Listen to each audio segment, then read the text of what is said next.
में सानिध्य मिला है, ये केवल लाडली जू की अहेतुकी कृपा से मिला है। यदि हमारे हृदय में थोड़ी भी आस्तिकता आ जाए,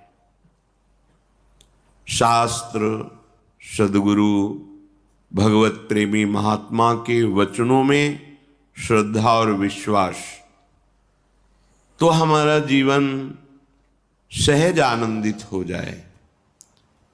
सहज में हमारे सारे दुखों का नाश करने वाली सहजानंद वर्षिणी श्री स्वामिनी जो हैं।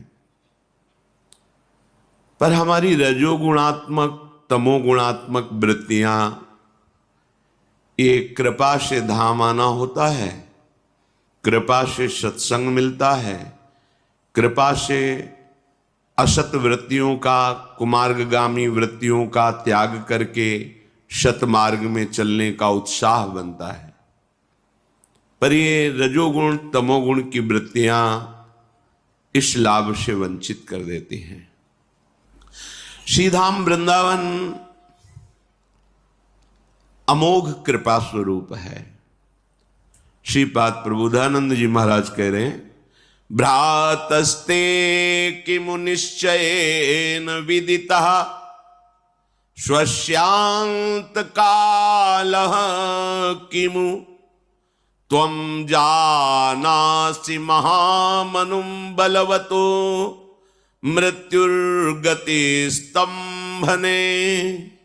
मृत्युस्तत्करणं प्रतीक्षत इति त्वं वेत्सि किं वायतो बारंबारमशंकैव चलसे वृंदावनादन्यतः। ए भैया, तुम्हें क्या अपनी मृत्यु का समय पता है? भ्रातस्ते किम निश्चयेन विदितः श्वास्यांत कालः किमु। तुम्हें अपने अंतकाल का पता चल गया क्या कि तुम कब मरोगे? बोले नहीं। तो फिर तुम ऐसे कर्म क्यों करते हो जो तुम्हारी दुर्गति कराने वाले हैं? पापाचरण क्यों करते हो? हे भाई, जब तुमको ये पता नहीं है कि तुम कब मर सकते हो, तो तुम कल के लिए पापाचरण क्यों करते हो? हिंसा करके, दोष करके मैं इतना धन एकत्रित कर लूंगा तो बहुत काल तक सुखी रहूंगा, और पता नहीं है कि संध्या मिलेगी कि नहीं मिलेगी। तुम जानासि महामनुम बलवतो मृत्युर्गति स्तंभने। तुम्हें पता है मृत्यु बहुत बलवान है, किसी को कहीं भी कभी भी किसी भी हेतु से वो बख्शेगी नहीं। जो समय है उस समय को आप काट लीजिए। जितना समय तुम्हें मिला है कैसे काटे? बोले निरंतर श्यामा श्याम का स्मरण करते हुए, सत आचरण करते हुए। इसकी सामर्थ्य नहीं हम में तो आ जाओ वृंदावन। श्रीपाद कह रहे हैं, यहां वृंदावन का पानी, यहां की रज, यहां का वायुमंडल आपको राधा नाम से प्रीति करा देगा। कहीं त्रिभुवन में ऐसी सामर्थ्य नहीं कि राधा नाम का श्रवण करने का भी सौभाग्य मिले। ध्यान रखना, कई बार सत्संग में बताया है, हमारे प्रभु श्री कृष्ण की महिमा राज दरबार है, जहां राजा का वैभव देखकर अच्छे अच्छे घुटने टेकते हैं। अखिल कोटि ब्रह्मांडों के परात्परीश ब्रह्म के भी परब्रह्म स्वयं श्री कृष्ण है। ये निज महल है। जब राज दरबार में राजा का जो वैभव देखता है, वो इसके आगे फिर कुछ नहीं जानता कि इन महाराज के समान त्रिभुवन में कोई नहीं है। लेकिन जब उसके ऐश्वर्य वैभव से अलग उसका प्रेम स्वरूप है, वो है निज जनों के साथ। जो महल में रहने वाले सेवक जन हैं, दासियां हैं, वो राज वैभव को भी जानते हैं और प्रेम स्वरूप को। जब वही राजा अपने महल में आता है तो राज वैभव से युक्त होकर, राज ठसक से युक्त होकर नहीं आता, वो अपने सहज स्वरूप में आता है, प्रेम स्वरूप में आता है। ये सी ब्रज 84 कोश, ये वृंदावन धाम, ये घर है हमारे प्रभु का। वो अनंत ब्रह्मांड ये राज दरबार है। देखो कैसा वैभव है। जिनके भय से मृत्यु भी भयभीत होकर समय पर अपना काम करती है, जिनके भय से भयभीत होकर सूर्य तपता है, वायु प्रवाहित होती है, पृथ्वी जल में नहीं डूबती, सब लोकपाल अपने समय समय से सेवा समर्पित कर, वो राज दरबार, राजाधिराज अखिल कोटि ब्रह्मांड नायक परात्पर ईश भगवान श्री कृष्ण। लेकिन इनका जब प्रेम स्वरूप देखो तो ये घर है ब्रज 84 कोश।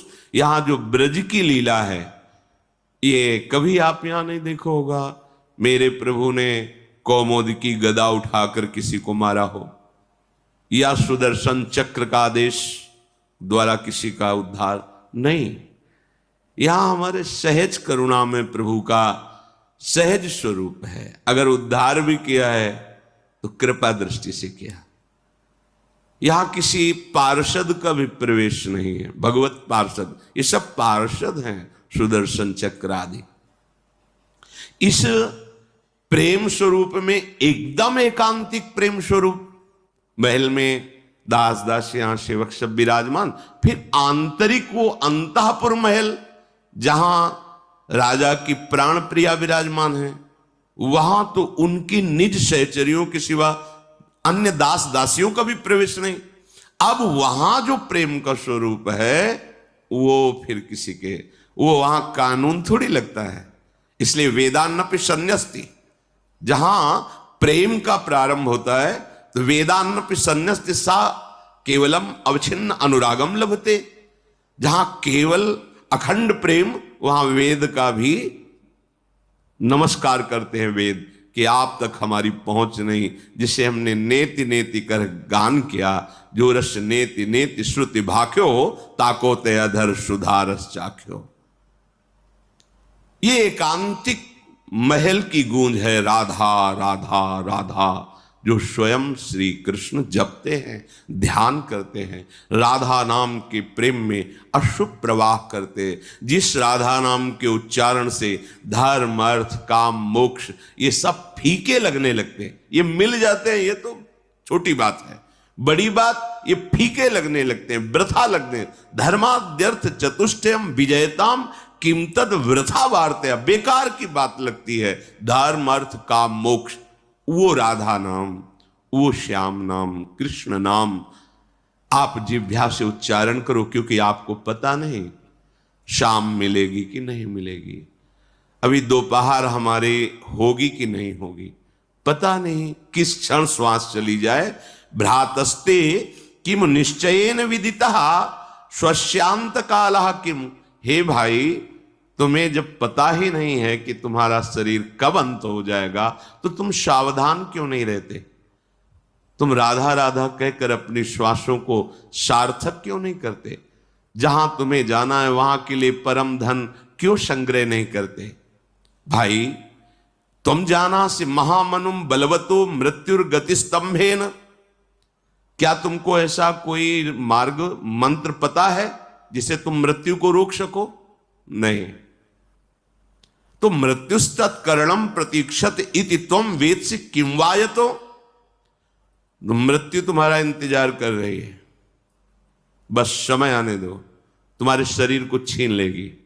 सारी की सारी कामनाएं, सारी की सारी कमाई सब यहीं धरी रह जाएगी। महापुरुषों के आंतरिक वचन को समझो। मृत्युस्तत्करणम प्रतीक्षत, वो तुम्हारी प्रतीक्षा कर रही है, केवल समय नष्ट कर देगी तुम्हें। इति तुम वेत्सि किम यतो, फिर तुम सावधान क्यों नहीं हो रहे हो? जो बारंबार अमशंकेव चल से, बार बार तुम निशंक हो करके सतमार्ग का त्याग करके असत मार्ग में जा रहे हो। देखो, गुरुजन है, महापुरुष जन है, हम लोग अज्ञानी जन हैं, जानते नहीं। कितनी सुंदर बात करें, समझो। कब श्वास रुक जाए पता नहीं। ये मृत्यु अपने समय पर निश्चित कार्य करती है, मार देती है, सत्य विषय है। तुम्हें कुछ नहीं पता मृत्यु के रोकने का उपाय। इसलिए अभी निश्चय करो, जितनी श्वासें हैं हम अब श्वास व्यर्थ नहीं जाने देंगे, हम सत मार्ग में चलेंगे।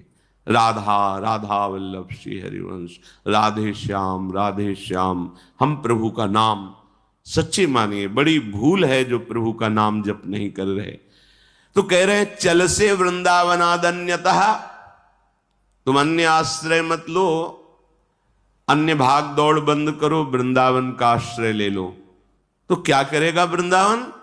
वृंदाटवी विमल चिदघन सत्व वृंदा, वृंदारक प्रवर वृंद मुनींद वंद्या, निंद्यानपि सुकृपयाद्भुत वैभवेन, मादृक पशून स्वचरणानुचरी करो। तो कैसी दैन्यता है श्रीपाद के हृदय में।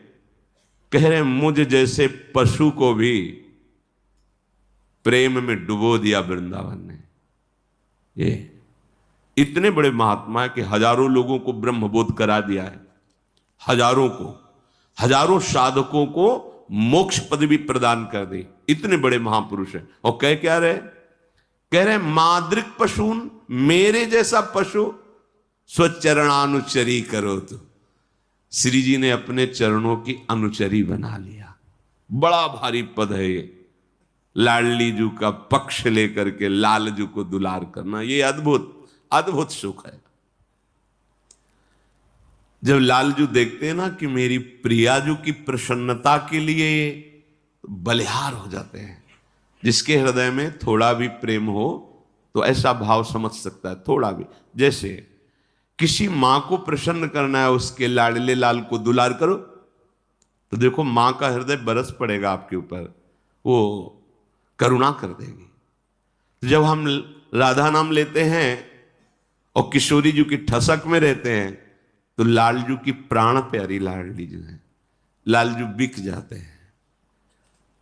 जो अन्य भावों में याचना की जाती है वो आयाचक वृत्ति से लालजू महान माधुर्य रस देते हैं कि मेरी प्रियाजू की सेवा में तत्पर है, ये राधा नाम ले रही है, ये राधा नाम का आश्रय लिए बरस पड़ते हैं। और जब प्रभु बरस पड़े फिर बाकी क्या रह गया? अपने लोग ये बात कुछ जानते नहीं। प्रभु प्रसन्न हो गए तो दुर्लभ क्या रह गया? मादृक पशुन स्वचरणानुचरी करो। तो मुझ जैसे पशु को भी अपनी अनुचरी बना लिया श्री जी ने। श्रीपाद प्रबोधानंद बोले किसका प्रभाव? बोले वृंदाटवी विमल चिदघन सत्व वृंदा, ये वृंदावन का प्रभाव हुआ। वृंदावन का अखंडवास, अनन्य आश्रय क्या हुआ? बोले निर्मल चिदानंदमय शरीर की प्राप्ति हो गई, जहां न भूख है, न प्यास है, न जन्म है, न मृत्यु है, न हर्ष है, न शोक है, न सुख है, न दुख है, न लाभ है, न हानि है, किसी भी तरह का कोई भी द्वंद्व नहीं। महासुख, महाप्रेम और अनंत काल तक के लिए भय, दुख, क्लेश, शोक, चिंता इसका